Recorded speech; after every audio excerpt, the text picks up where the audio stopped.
À propos de l'ère humaine dans businesssam.be du 25 février 2023. Le 30 mars 1993 fut publié un essai du mathématicien américain et écrivain de science-fiction Vernor Vinge intitulé Singularity, qui prédisait que la technologie permettrait à l'humanité de développer une intelligence surhumaine dans les 30 ans et d'ajouter « Peu de temps après, l'ère humaine sera terminée ».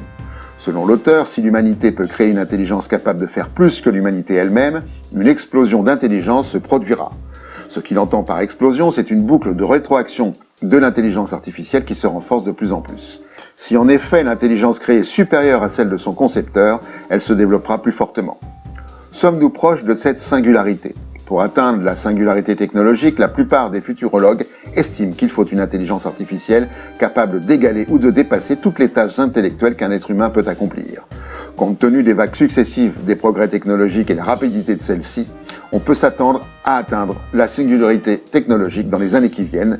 2035 selon Vernor Vinge est donc la fin de l'ère humaine selon ses prédictions. La fonte de la banquise antarctique bat tous les records dans 20minutes.fr du 28 février 2023. Habituellement, la banquise de l'Antarctique fond en été et se reconstitue en hiver. Toutefois, dès la mi-février, le National Snow and Ice Data Center avait observé qu'avant même la fin de l'été, elle avait davantage fondu qu'en 2021. La fonte s'est poursuivie et, selon le centre américain, probablement atteint son étendue maximum pour l'année à 1,79 million de kilomètres carrés le 21 février 2023, en rappelant que, si les conditions de fonte se maintiennent, le niveau de glace pourrait descendre encore plus bas, se crée alors une boucle de rétroaction positive. Une étendue de banquise plus faible signifie que les vagues de l'océan frapperont les côtes de la calotte glaciaire, réduisant encore davantage les barrières de glace autour de l'Antarctique. La réserve d'eau douce ainsi libérée pourrait provoquer une montée des eaux inimaginable. Le dérèglement climatique s'accoute dans Novetic.fr du 20 février 2023. Une étude réalisée par la société de conseil australienne XDI a classé plus de 2600 régions du monde en fonction de leur exposition aux risques physiques liés au changement climatique. Inondations, chaleur, gel, sécheresse, etc. La majorité des zones à risque se concentrent en Chine, aux États-Unis et au Pakistan. Elles représentent 80% des 50 territoires les plus exposés aux destructions. Sur les 10 premiers territoires à risque, 9 sont chinois. Parmi les 20 premiers, la Floride menacée par la montée des eaux et les ouragans et la Californie régulièrement en proie à des incendies dévastateurs et à des sécheresses. XDI rappelle que les inondations dans la province de Guangdong, 4e du classement en juin 2022, ont provoqué plus d'1 milliard de dollars de pertes économiques. Aux États-Unis, l'ouragan Ian, qui a frappé la Floride en septembre 2022, a engendré 67 milliards de dollars de pertes assurées. Maintenant, il s'agit de gros sous et, si le changement climatique touche le porte-monnaie, il est possible qu'il touche le cerveau. Que peu d'eau dans la relève et la peste.fr du 28 février 2023. Record historique selon le rapport de Météo France du 22 février 2023. Depuis le 21 janvier, l'Hexagone a connu une série d'au moins 32 jours consécutifs sans pluie.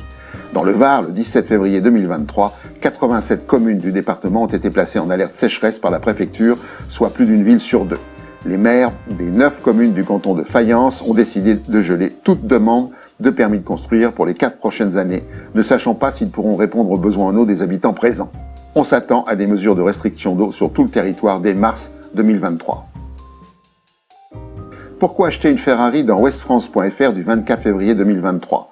Les eurodéputés européens ont voté mercredi 8 juin 2022 la fin des voitures thermiques neuves pour 2035 avec une dérogation pour les Ferrari, Lamborghini et autres Bugatti qui pourront continuer de polluer à plus de 300 km/h pour un prix d'achat supérieur à 200 000 €.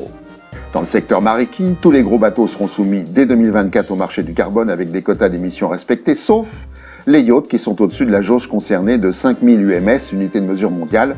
Le petit pêcheur est taxé, le milliardaire non. Et dans les airs, les compagnies aériennes vont bientôt regretter l'époque bénie du kérosène, bon marché, alors que les jets privés ou les vols de plaisance à des fins personnelles ou récréatives, citation du texte, continueront de faire le plein avec un carburant toujours détaxé. Les corrupteurs ont corrompu les corruptibles députés. Et pour finir, la connerie de la semaine. À la prochaine fois.